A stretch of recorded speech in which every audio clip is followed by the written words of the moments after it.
हम का एक वचन रूप मैं। मैं भारतवासी अंते।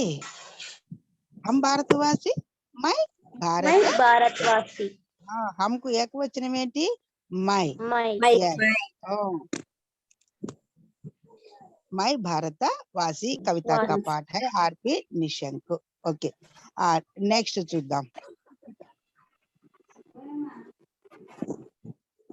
నెక్స్ట్ అవి అక్కడ చూడండి ఇక్కడ బొమ్మలు ఫిగర్ చూస్తే ఏం తెలుస్తుంది ఇక్కడ हम भारतवासी అంటే सभी लोग हैं सभी धर्म के लोग हैं फिर भी सब भारत ఏమి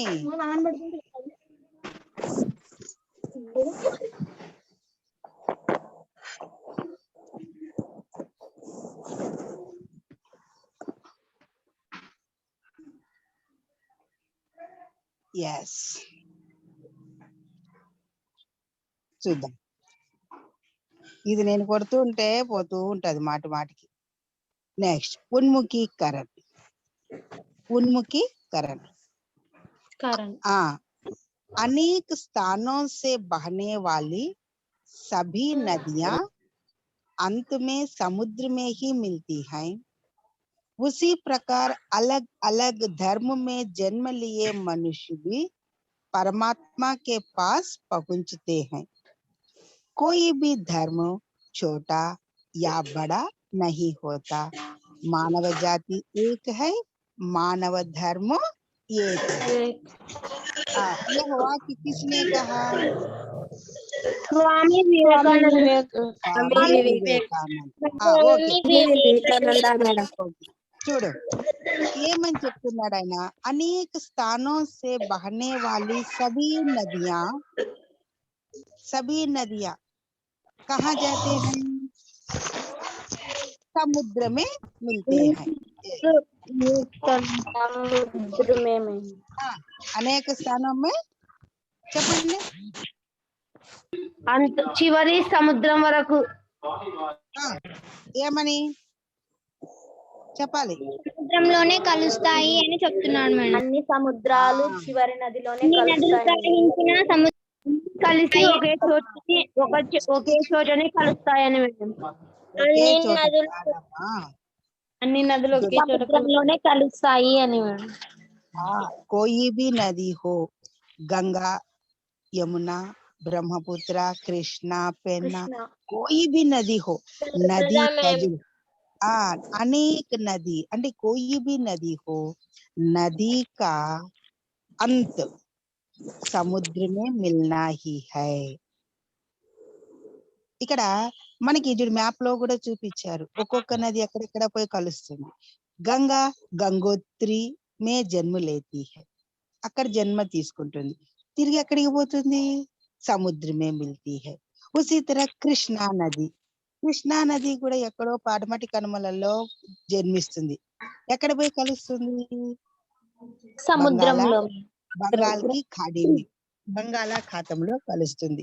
అంటే नदी का जन्म कहाँ भी हो किस प्रांत में हो किस पहाड़ में हो वह अपनी यात्रा पूरा करके अंत में समुद्र में मिलना ही नदी का लक्ष्य है।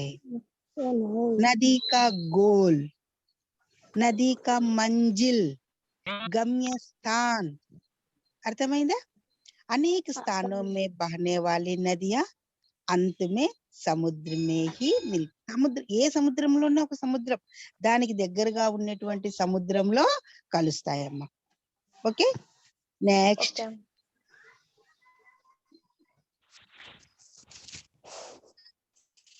ఇది నేను ఒకటి ఏదో చేసినాను మళ్ళీ రాలేదు నాకు।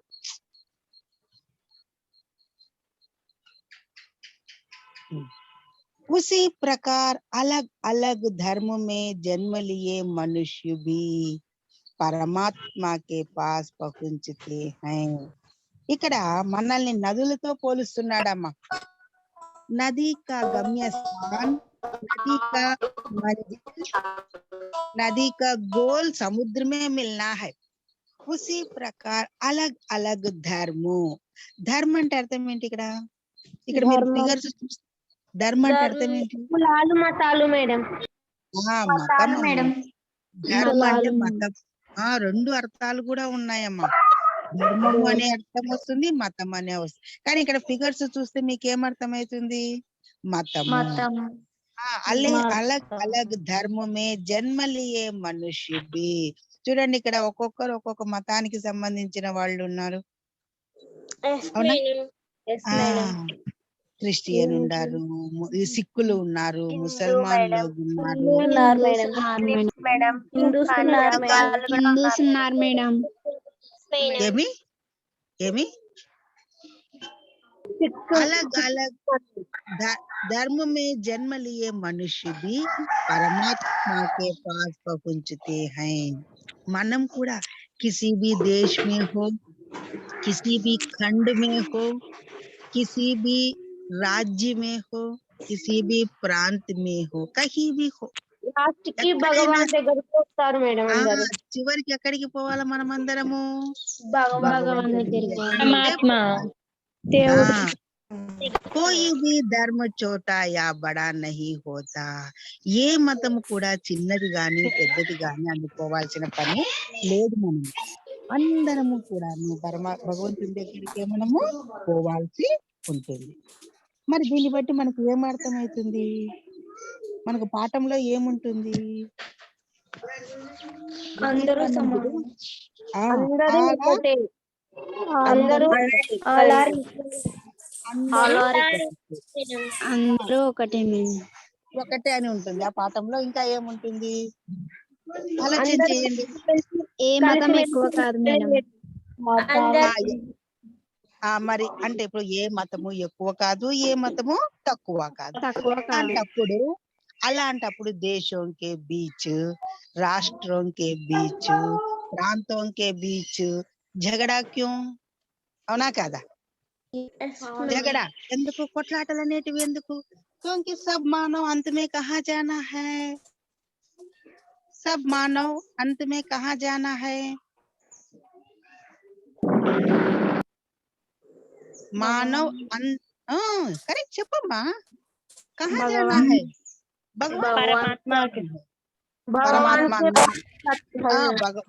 भगवान अन्ना परमात्मा अन्ना ఒకటే भगवान के पास या परमात्मा के पास जाना है इसलिए आपस में झगड़ा नहीं करना चाहिए हम सब प्रेम से रहना चाहिए एक दूसरे की सहायता करना चाहिए అవునా కాదా yes next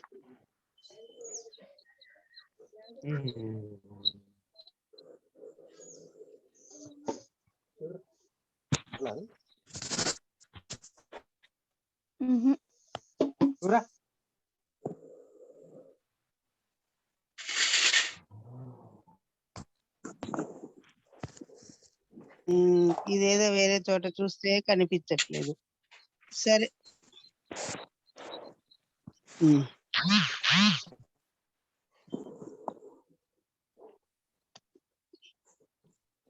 చూడండి అందరు ఎలా ఉండాలి మానవ జాతి ఏక్ హై మానవ ధర్మ ఏక్ హై కాబట్టి మానవ జాతి అంతా ఒక్కటే మానవ మతము ఒకటే మానవత్వము మానవుల యొక్క మతం ఏంటి ఇక్కడ చూడండి జెండా ఉంది నలుగురు వేరు వేరు పిల్లలు ఉన్నారు వేరే కులాలకు చెందినటువంటి పిల్లలు సిక్కు హిందూ క్రిస్టియన్ ముసల్మాన్ నెక్స్ట్ దాని కింద ఫిగర్ చూస్తే చూడండి ఏం చేస్తుంది అమ్మాయి బూడేకి పేదవాళ్ళకు ఏదో సహాయం చేస్తుంది ఇక్కడ చూడండి ఇక్కడ ఈ రైట్ సైడ్ లో ఇక్కడ భారతదేశంలో ఉండే వాళ్ళందరూ ఒకటే అన్నట్టు తర్వాత దాని కింద ఫిగర్ చూడండి చూడండి అలా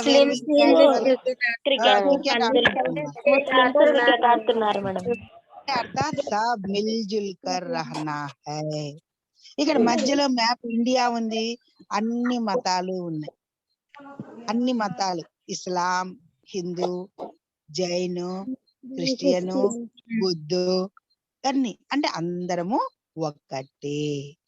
మానవ జాతి ఏక హై, మానవ ధర్మ ఏక హై. Yes next.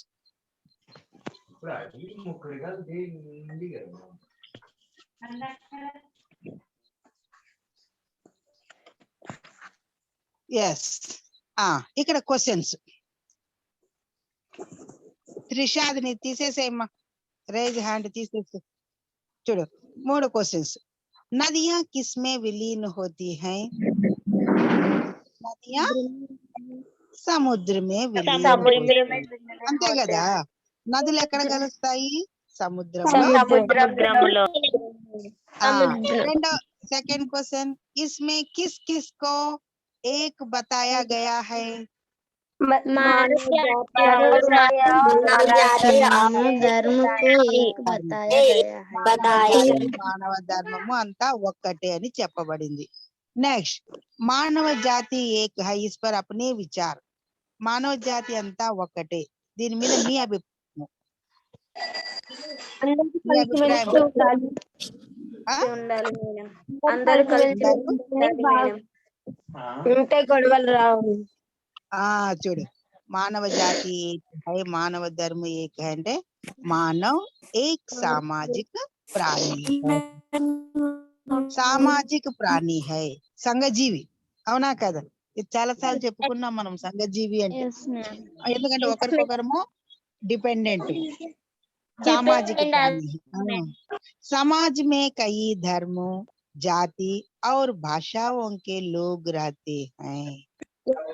సమాజ్ మే కయి ఇద్దరు ఎన్నో మతాలు, జాతులు, భాషలకు సంబంధించినటువంటి ప్రజలు ఉంటారు. అర్బీ అంటే అయినా కూడా ఏక్ దూసరే సే మిల్జుల్ కర్ రహతే హై. ఒకళ్ళకొకళ్ళం ఎలా ఉంటాం? మిల్జుల్ కర్. మానవ సేవా హి మాధవ సేవా హై, యహీ హమారా లక్ష్య హై. చూడండి, మన లక్ష్యం ఏంటి? వాయిస్ బ్రేక్ అవుతుందా? లేదు మేడం. సరే, पर भी एक दूसरे से मिलजुल कर रहते हैं। मानव सेवा ही ఓకే మానవ సేవా హి మాధవ సేవా హై. మానవ సేవయే మాధవ సేవ. అంటే మనము భగవంతుణ్ణి ప్రేమించాలి అంటే ఎవరిని ప్రేమించాలి?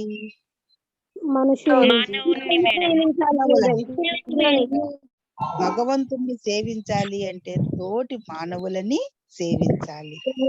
వాళ్ళని సేవిస్తే భగవంతుణ్ణి సేవించినట్లే. యహీ హమారా లక్ష్య హై, ఇదే మన గోల్, మానవ జాతి. అర్థమైందమ్మా 3 క్వశ్చన్స్?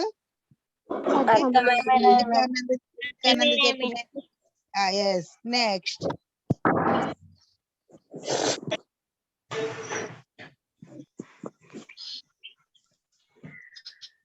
yes కవిని చూడండి. కవి రమేష్ పోఖరియాల్ నిశంక్ కవి. ఇది మీరు రాసుకోవాలమ్మా, 4 మార్క్స్ కి వస్తుంది. ఓకేనా? కవి కన్నా రమేష్, మనకి ఆర్పి నిశంక్ అని ఉంటదమ్మా. ఆర్ అంటే రమేష్, పి అంటే పోఖరియాల్, నిశంక్. జన్మ 15 జులై 1900. చెప్పండి 59 ఏమంటారు? 59 59. ఏం మోనికా బాయ్ ఇంకా ఎంటర్ కావటం లేదా? 15 జులై 1959 పినాని కోడి గడ్వాల్ మే హువా. ఈయన అక్కడ పుట్టాడమ్మా, ఛత్తీస్గఢ్. మాతా కా నామ్ విశ్వంబరా దేవి. విశ్వంబరి దేవి. पिता का नाम परमानंद. पत्नी कुसुमकांता पोखरियाल. కుసుమకాంత పోఖరియాల్. చూడు, సారీ ఛత్తీస్గఢ్ కాదమ్మా, ఈయన ఎక్కడ చూడు, పోఖరియాల్ उत्तराखंड के 5वें मुख्यमंत्री और वर्तमान केंद्रीय मानव संसाधन వికాస్ మంత్రి. ఈయన ఇప్పుడు అంటే ఉత్తరాఖండ్ ఉంది కదా, దాంట్లో 5వ ముఖ్యమంత్రిగా పనిచేశారు. ప్రస్తుతము అంటే ఈయన జీవించే ఉన్నాడమ్మా, ఈయన జీవించే ఉన్నాడు. ప్రస్తుతము సెంట్రల్ లో మానవ వనరుల శాఖ మంత్రిగా ఉన్నారమ్మా. ఓకే, ఒకసారి చూసుకోండి మళ్ళీ. कवि रमेश पोखरियाल निशंक जन्म 15 जुलाई 1959 पिनानी ओडी गढ़वाल। माता विश्वंभरी देवी, पिता परमानंद, पत्नी कुसुमकांता पोखरियाल। पोखरियाल उत्तराखंड के 5वें मुख्यमंत्री और वर्तमान केंद्रीय मानव संसाधन विकास मंत्री, मानव वनरुల శాఖ మంత్రి అంటమ్మా. ఓకే, ఓకేనా? ఇక్కడ కొంచెం గ్రామర్ పాయింట్. కేంద్రీయలో వచ్చేసి ప్రత్యయం ఏంటమ్మా? కేంద్రీయ మేడం, కేంద్రీయ మేడం, కేంద్ర ప్లస్ అనేది వచ్చేసి ఏమైతుంది? ప్రత్యయము మేడం. ఓకే, నెక్స్ట్ ఇంకా ఉంది ఈయన పరిచయం మనకి, చూద్దాం.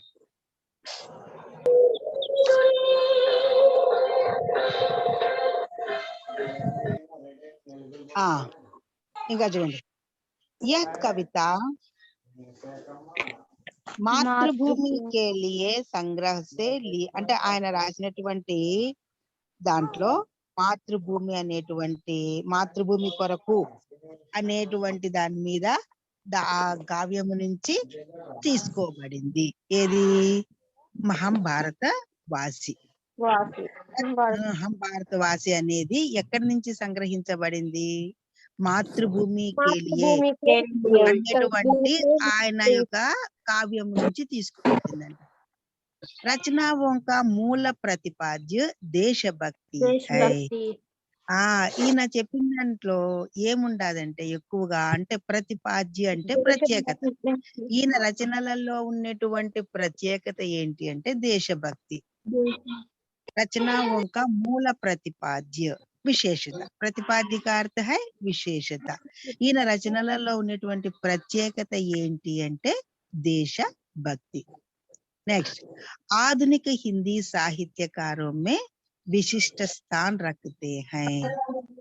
ఆధునిక హిందీ కవులలో కూడా ఈయనకు గొప్ప స్థానము ఉంది.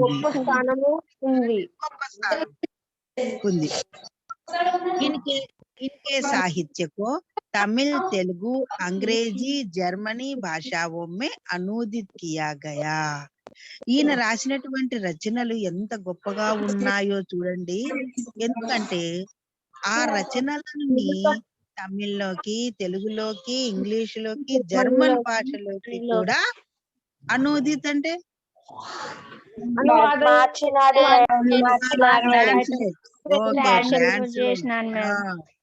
అనువాదం చేశారంట చూడు. అంటే అంతగా నచ్చినాయి అందరికి కూడా. ఆయన రాసినటువంటి హిందీలో రాస్తే ఆ హిందీ దాన్ని తమిళం వాళ్ళు, తెలుగు వాళ్ళు, ఆంగ్లేయులు, జర్మన్ వాళ్ళు అందరు కూడా తమ భాషలలోకి ట్రాన్స్లేట్ చేసుకున్నారు, కన్వర్ట్ చేసుకున్నారు. ట్రాన్స్లేట్ తర్జుమా అనువాదం చేసుకున్నారు అన్నమాట. అంటే ఆయన రచనల పట్ల అంతగా ఇంప్రెస్ అయ్యారు. ఇన్కి పహలీ కవిత సంగ్రహ సమర్పణ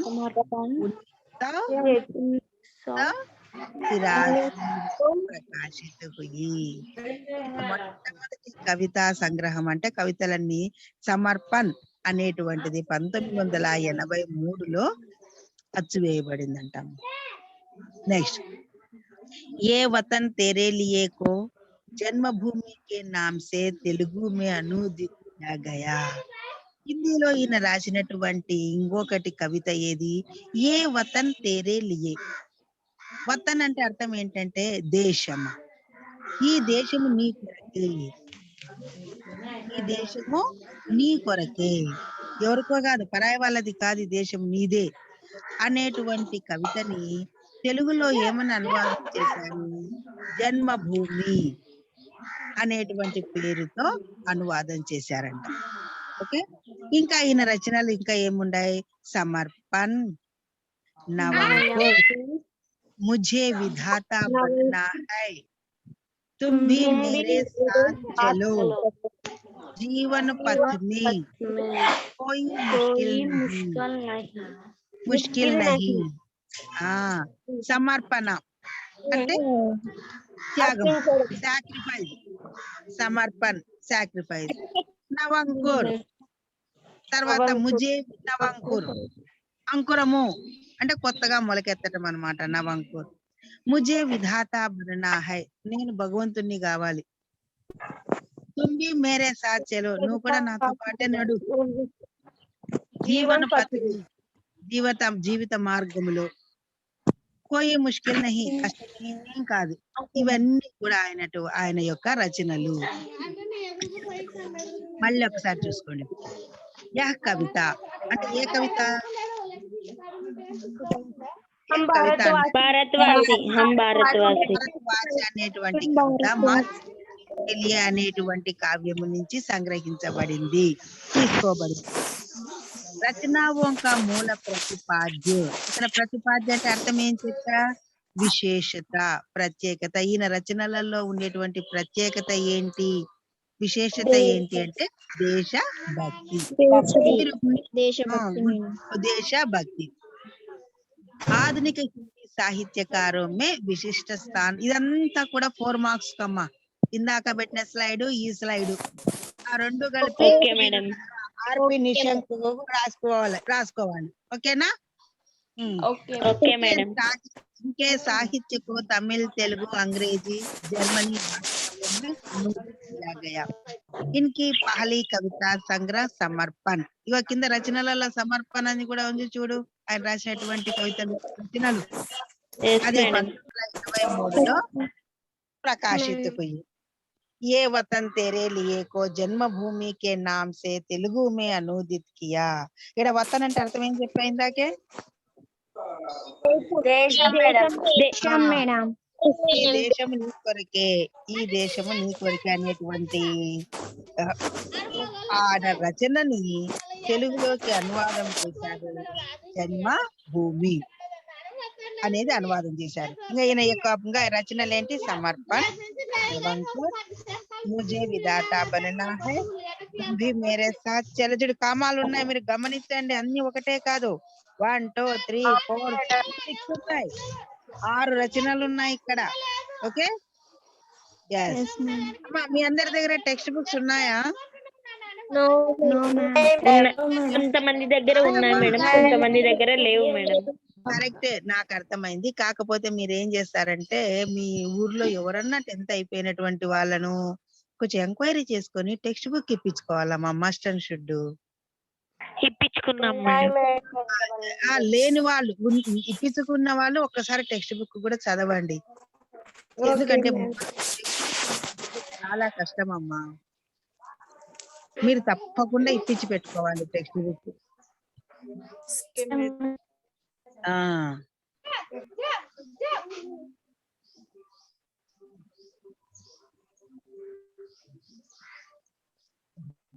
यस, विषय प्रवेश लेకపోదాం. भारत प्राचीन देश है, यहाँ की संस्कृति और सभ्यता सारे विश्व को लुभाती है. सत्यवानों, अहिंसावादियों, संतों, सूफियों, कर्तव्यनिष्ठों, धर्मनिष्ठों और देशभक्तों की पावन भूमि भारत देश है.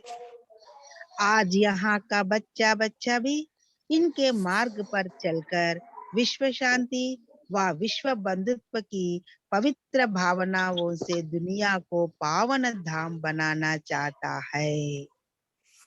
చూసుకోండమ్మా, ఇది విషయ ప్రవేశం. భారత్ ప్రాచీన, ఎందుకంటే మనం చెప్పుకున్నాం ఈయన రచనలలో ఉండేటువంటి ప్రత్యేకత ఏంటి, ఏమని చెప్పుకున్నాం? సంస్కృతి और దేశ దేశభక్తి దేశభక్తి కాబట్టి మన ఆయన ఇండియన్ भारत प्राचीन देश है यहाँ की संस्कृति और सभ्यता ఇక్కడి సంస్కృతి మరియు సభ్యత నాగరికత ఇక్కడ సంస్కృతి అంటే వేష భాషలు ఆచార వ్యవహారాలు అలవాట్లు ఇక్కడి నాగరికత सारे विश्व को लुभाती है लुभाना आकर्षित करना లుభానా మీన్స్ ఆకర్షిత్ కర్ణ మొత్తము ప్రపంచానికి ఆకర్షితమైతే అందుకే అందరూ కూడా మార్గదర్శకత్వం కోసం ఏ దేశం వైపు చూస్తున్నారు ఇండియా వైపు ఇక్కడి సంస్కృతి అంత గొప్పది తల్లిదండ్రులను ప్రేమించటము జస్ట్ చిన్న ఎగ్జాంపుల్ చెప్తాను చూడండి ఇక్కడ సంస్కృతి గురించి మన ఇంట్లో మనం పెద్దవాళ్ళము ఉంటారు ముసలి వాళ్ళు ఉంటారు నానమ్మ తాతయ్య వాళ్ళని ఎక్కడో పడేస్తామా ఎక్కడో పెట్టదు మరి మన దగ్గర ప్రేమిస్తాం అక్కడ సంస్కృతి అంటే ఒక చిన్న మాట చెప్తాను నాకు నచ్చినటువంటి చూడు మనం ఇక్కడ 3 ఉంటారనుకోండి అంటే ఒక తాత తండ్రికి కొడుకు ముగ్గురు ఉంటారు తాత అంటే మీ ఇంట్లోనే అనుకోండి మీ తాత మీ నాన్న మీ తమ్ముడు ఉన్నారు మీ అన్ననో తమ్ముడో ఉన్నారు అంటే ఇక్కడ 3 కాలాలకు సంబంధించిన వాళ్ళు ఉన్నారు తాత వచ్చేసి భూతకాలానికి సంబంధించిన వాడు తండ్రి వచ్చి వర్తమాన కాలానికి సంబంధించిన మీ అన్న తమ్ముడు వచ్చేసి భవిష్యత్తు కాలానికి అంటే మీరు ఇమాజిన్ చేసుకోండి అట్లా ఇక్కడ మీ తండ్రి ఏం చేస్తున్నాడు తన నాన్నని ఏం చేస్తున్నాడు తన తండ్రిని తన దగ్గరే పెట్టుకొని ప్రేమ ఆదరణతో చూసుకుంటున్నాడు ఆ చూసుకోవడం ద్వారా ఏం చేస్తున్నాడు తన కొడుక్కి మార్గదర్శకత్వం అవుతున్నాడు అంటే రేపొద్దున తన కొడుకు కూడా తనని అలాగే చూసుకోవాలి అలాగే మీ మేనత్త గారు ఉంటారు మీ నాన్న ఏం చేస్తాడు వాళ్ళ అక్క చెల్లెళ్ళకి ఒడిబియ్యం అంటాం చూసారా సాంప్రదాయాలు అంటే అప్పుడప్పుడు ఆడపిల్లల్ని పిలిపించి ఏం చేస్తారు ఒడిబియ్యం వేస్తారు దాని ద్వారా మీ ఇంట్లో మీ తమ్ముడు ఏం చేయాలి రేపు పొద్దున మీకు పెట్టాలి మీకే కదా అక్క చెల్లెళ్ళకి పెట్టాలి అంటే ఇదంతా కూడా ఏంటి ఒక సంస్కృతి అంటే ఇక్కడ మనం అదే పనిగా వాళ్ళకి చెప్పటం లేదు మనము చెయ్యటము ద్వారా వాళ్ళు నేర్చుకుంటున్నారు మనము చేస్తున్నాము ఆ చేయటము ద్వారా ఆటోమేటిక్ గా వాళ్ళు ఏం చేస్తారు దాన్ని నేర్చుకుంటారు అదే ఫారిన్ కంట్రీస్ లో ఏం చేస్తున్నారు ముసలి వాళ్ళు అయితేనే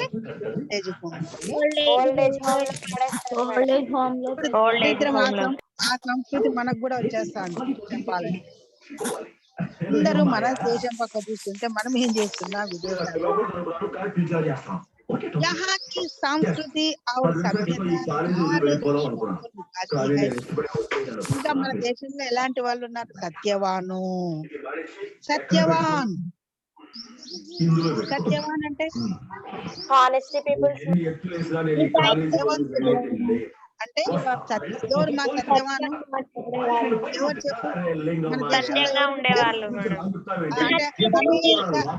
हमेशा सच बोलने वाले हरिश्चंद्र वेरी गुड हरिश्चंद्रुడు सत्यवान అంటే हमारे देश में सत्यवान भी जन्म लिए हरिश्चंद्रुడు अहिंसावादी ఎవరు అహింసావాది Gandhiji madam very good Gandhi ఎవరు సాధువులు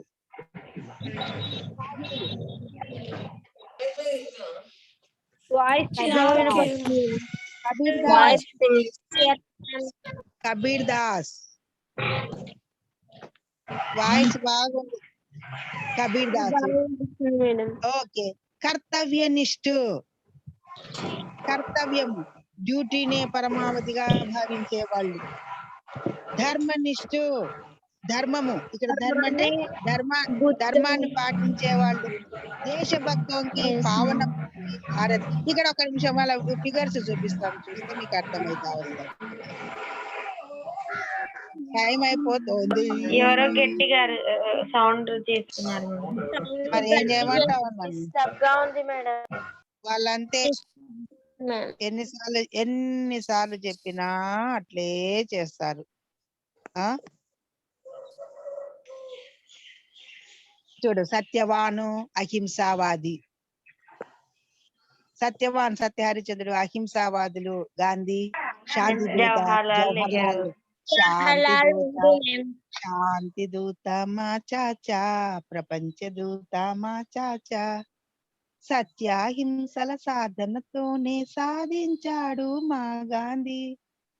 భారతదేశం మనదండి, బంగారు దేశం మనదండి, ఓ బాల బంగారు బాల, నెహ్రూ చాచా కోరిన బాల.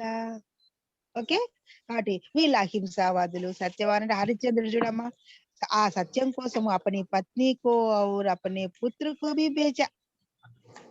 అవునా కాదా? హరిశ్చంద్రుని కథ విన్నారు కదా మీరు. अपनी पत्नी को भी और अपने बच्चे को भी, अपने लड़के को भी बेचा, अपने आप को एक सेवक बन गया. తనను తాను ఒక సేవకుడిగా, కాటి కాపరిగా అయిపోయాడు పాపం, తను నమ్మినటువంటి సత్యం. అందుకనే ఈ రోజు మనం పాఠాలలో చదువుకుంటున్నాం. ఒక్క అబద్ధం ఆడింటే ఈ రోజు మనం సత్య హరిశ్చంద్రుని గురించి మనకు తెలిసేది కాదు. అవును మేడం. ఒక్క సింగిల్ కూడా అబద్ధం చెప్పలేదు ఆయన. అలా అబద్ధం చెప్పింటే మన పాఠాలలోనే ఉండేవాడు కాదు, మనకి మార్గదర్శకత్వమే అయ్యేది కాదు.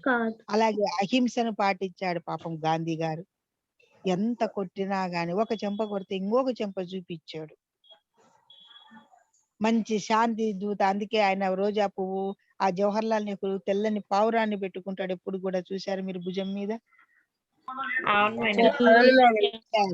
నెక్స్ట్ ఇంకొక ఫిగర్ చూపిస్తాము. ఈ ఫిగర్స్ ఇట్లా వరుసగా రావడానికి నాకు రావడంలే.